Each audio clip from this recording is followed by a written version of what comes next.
Today we'll be working in the foldable that you picked up in class, function notation and finding function values. And this foldable should be attached to page 30 in your notebook.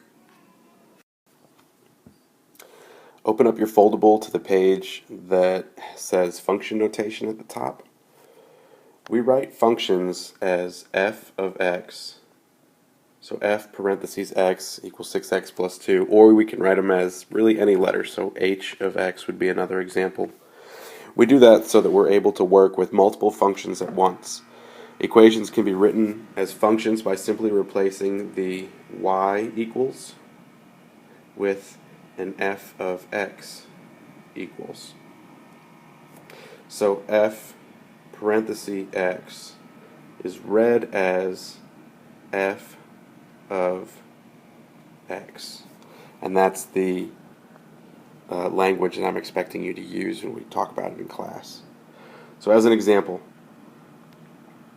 we're going to take an equation and we're going to change it into function notation. So let's just take any regular equation that we can think of. So y equals 4x minus 3. The really easy thing to do to change it into function notation is just change the y to an f of x. So f of x equals 4x minus 3. I'm going to write down two more equations, and I want you to put them into function notation.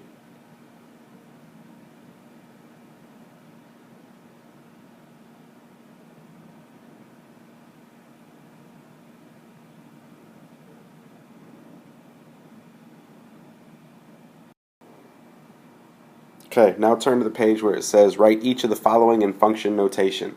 And all you're going to do is just change your y's to f of x. So I'll do the first one for you, then you have to do the next two, and then you have to create three of your own. So instead of y, I'm going to put f of x. We know that equals x squared plus 2x minus 1.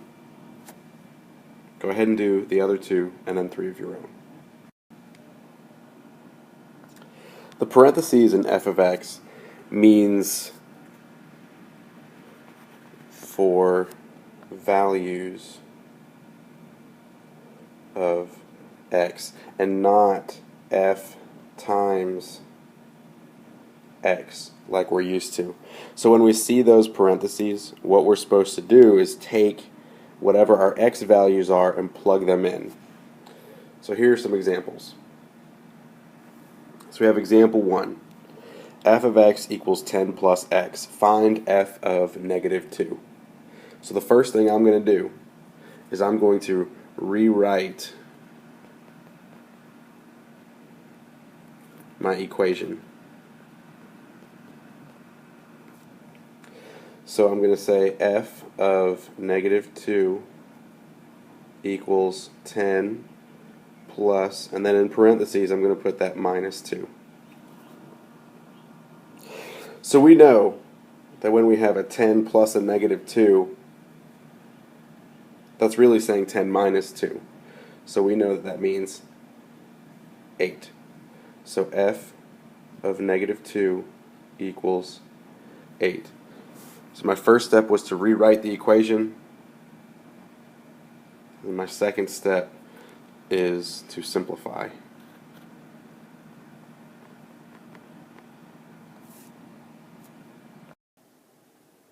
Let's try example 2. So example 2 says f of t equals 3t squared plus t. Find f of negative 4. So the first step was to rewrite the equation.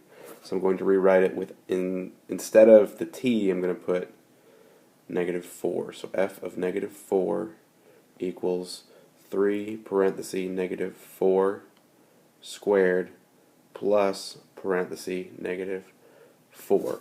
So I rewrote the equation, and now what I need to do is simplify.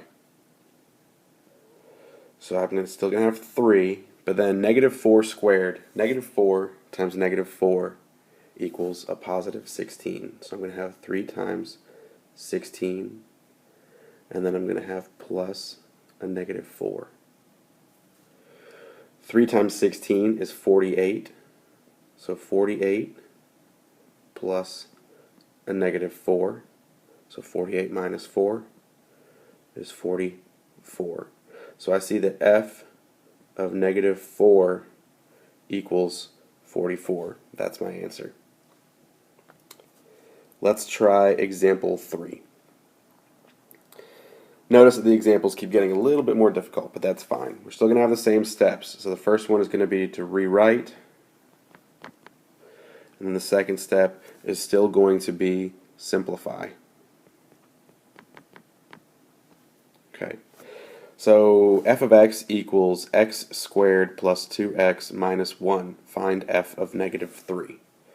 So I'm going to rewrite it with f of negative 3 equals, I messed up.